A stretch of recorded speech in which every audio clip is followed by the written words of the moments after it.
Hi. First things first, I guess. My name is Becca.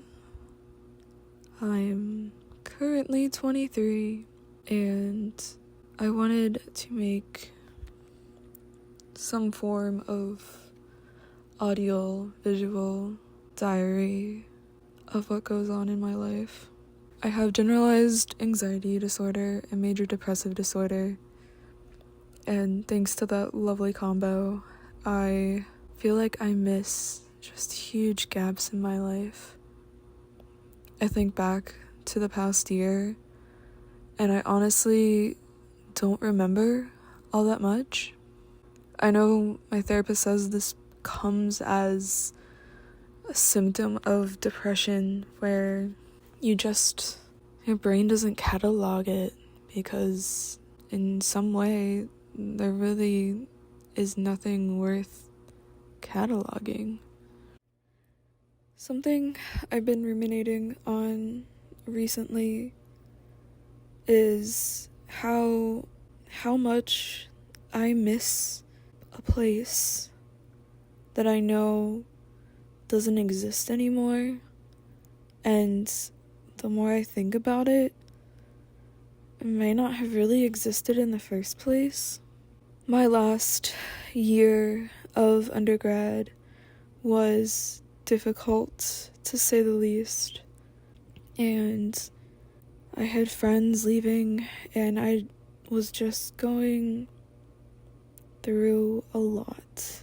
In the fall semester of my last year, I had a lot of anger still, and I realized that comes as a part of the grieving process, but I don't think I've ever realized just how long a person can spend in each step of the grieving process, and that they're also not mutually exclusive. I was angry. I was still bargaining with myself, thinking that maybe if I did something different, that everything would fix itself. But looking back, I know now that wasn't actually something I wanted, nor something that was possible, but time provides perspective, I suppose. And I think back, and I really miss Charlottesville, and I miss my friends, and I miss going to Megan and Tori's house and hanging out, trying to do homework, but not really getting anything done because we're too busy laughing and talking and watching weird YouTube videos together. I miss that so much. But the thing is, it's not something I can go back to. It doesn't exist anymore. If I were to go back, their apartment is still there. Tori still lives in that apartment, but it wouldn't be the same. Megan isn't there. My apartment in Charlottesville to go home to. Not that my current place doesn't feel like home. It's definitely starting to. Besides that, I think also me missing Charlottesville is also a bit of a romanticization with it. My time there was not the greatest by any means, and I recognize that. And anytime I start to wish in therapy that I could be back in Charlottesville, that I could be back in my last year of undergrad, and that things wouldn't have changed. But my therapist always cuts me off and says, "Is that really what you want? You weren't that happy. You were pretty miserable back then." And she was right. I really was. I don't know that I'm in a better space now. I think with therapy, I feel more at ease with myself, which is nice. And I certainly didn't feel that way in my last year of undergrad. Maybe I miss that sense. I think I was just always uncomfortable, always angry and upset at someone, something, myself, anything, that not feeling that feels wrong. And I wish it didn't, but it does. I do miss Megan and Tori, and I miss their apartment.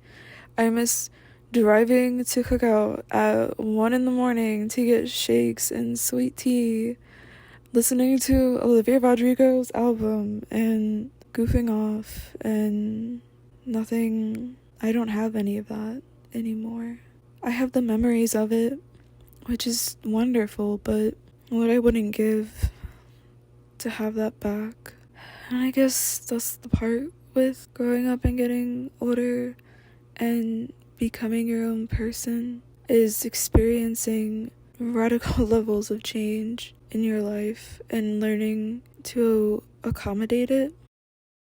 I do miss Charlottesville, but at the same time, I know that if I were to go back, I'd be miserable. Just to remind myself in the future, it's okay to miss a piece of your past, and how could you not? It's a part of you. But at the same time, moving forward, creating new memories, I think will help me in continuing on to the next steps of life, whether that's in Madison or Charlottesville, whether I'm in grad school or in some industry job. I want to be able to leave the era I am in now with peace and thankfulness and the ability to move on for the future. If you aren't me and you're listening to this or watching this video, thanks for coming along for the ride. I'm not making this for other people. I'm purely making it for myself, for my future self. Future Becca, I love you, and I'm doing what I can to support you. And to past Becca, I still love you, I acknowledge you, I am thankful for you, and I think I'm finally okay with letting you go.